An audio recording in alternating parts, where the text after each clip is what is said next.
no se logró el pasado fin de semana, no así el uso de la fuerza. ¿Qué análisis hace usted sobre lo ocurrido ayer en el Consejo de Seguridad?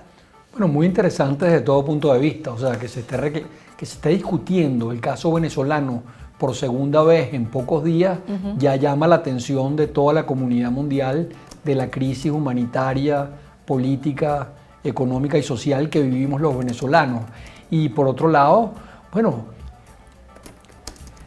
el impulsar el que llegue la ayuda humanitaria por la vía de las Naciones Unidas, que me parece algo también muy positivo. O sea, que desde todo punto de vista creo que es algo que es tremendamente positivo para todos los venezolanos. Lo que se buscaría aquí sería que la ONU se involucre precisamente en el ingreso de la ayuda humanitaria a Venezuela. Exactamente, o sea, eso es lo que se está buscando en este momento, ya que fue ensangrentada la ayuda humanitaria, que fue bloqueada pues de manera violenta.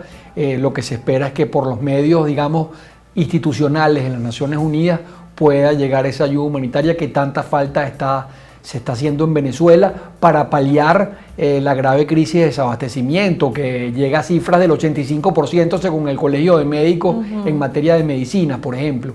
Y evidentemente esto no va a resolver el problema de fondo estructural, pero con las otras medidas que se quieren que se deben tomar, que son la realización de elecciones libres, nombrando previamente un Consejo Nacional Electoral, esto evidentemente terminará de resolver la crisis, pues un cambio político en Venezuela.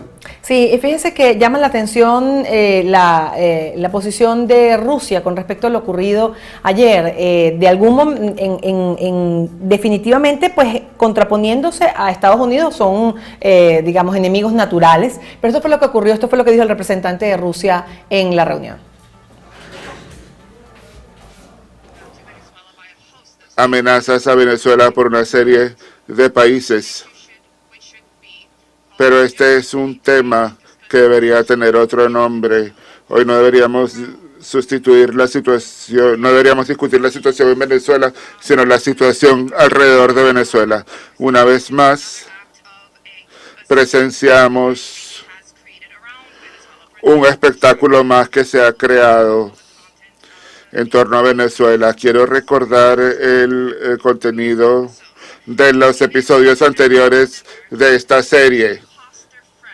En un país independiente en Latinoamérica ha surgido un impostor quien dice ser presidente de un país e inmediatamente después, unos cuantos minutos después, fue reconocido por los Estados Unidos de América, por varios países de Europa y por los países latinoamericanos que primero dudaron y luego reconocieron a este individuo como presidente. El líder legítimo de este país, Nicolás Maduro, que había ganado las elecciones en forma injusta de acuerdo a este grupo de países, porque la oposición lo boicoteó en las elecciones. Washington exhortó a estos líderes de la oposición a que se retiraran de las elecciones, pero a eso no se le ha dado publicidad. Ahora hay muchos que hablan del proceso constitucional y de la autoridad de Guaidó sobre la base de la Constitución. ¿Entienden estas personas que, de hecho...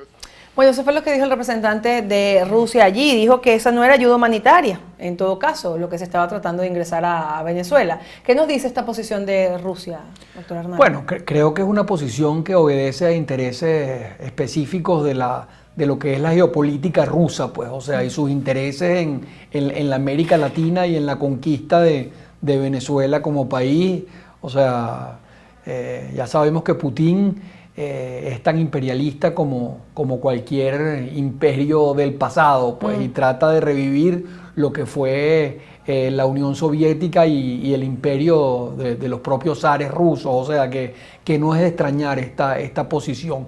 Inclusive algo que habría que decirle al embajador ruso ahí en las Naciones Unidas es que, digamos, o sea, Guaidó emerge de la Asamblea Nacional legítimamente electa, no es que los países reconocieron a Guaidó, no, la Asamblea Nacional ha determinado que Guaidó, ante una ausencia absoluta por la crisis de legitimidad justamente de la situación que se vivió con esas elecciones totalmente espurias, nulas de toda nulidad írritas, convocadas irregularmente, digamos, donde se habían inhabilitado los principales partidos políticos, se habían inhabilitado, digamos, candidatos tan importantes como Capriles, como Leopoldo López, como María Corina Machado, como Antonio Ledesma en el exilio, no pueden validarse bajo ninguna... Pero le llama impostor incluso, utiliza esa palabra el embajador ruso.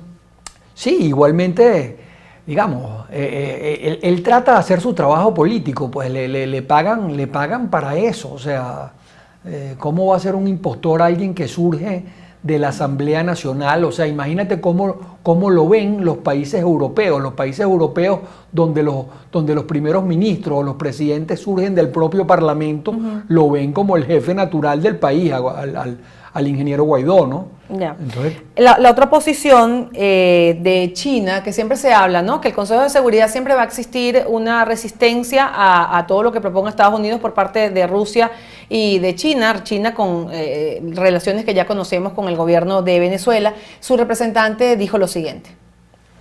Señor presidente, China está siguiendo de cerca la situación actual en Venezuela. Apoyamos los esfuerzos del gobierno venezolano por salvaguardar la soberanía del Estado, su independencia y su estabilidad. Los asuntos de Venezuela son una cuestión de la que se debe ocupar el propio pueblo venezolano. China insta al gobierno y a la oposición en Venezuela a, dentro del marco constitucional y reglamentario, buscar una solución política a través del diálogo y las consultas. China observa que en tiempos recientes el gobierno venezolano ha ejercido cautela y se ha esforzado por preservar la paz y la estabilidad en la nación. China sostiene que todo país debe ceñirse a los principios básicos del derecho internacional y de las relaciones internacionales y, por lo tanto, nos oponemos a cualquier injerencia exterior en los asuntos internos de Venezuela, nos oponemos a cualquier intervención militar en Venezuela, nos oponemos al uso, a la utilización de la cuestión de la denominada asistencia humanitaria con fines políticos para provocar inestabilidad o turbulencias en Venezuela y en sus regiones vecinas, lo cual no sirve a los intereses de ninguna de las partes. China insta a la comunidad internacional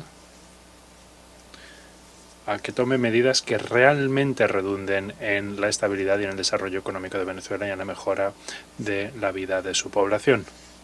Esperamos que la comunidad internacional, sobre la premisa del respeto de la soberanía de Venezuela, brinde un apoyo constructivo al país con el fin de facilitar una solución tranquila y pacífica a los...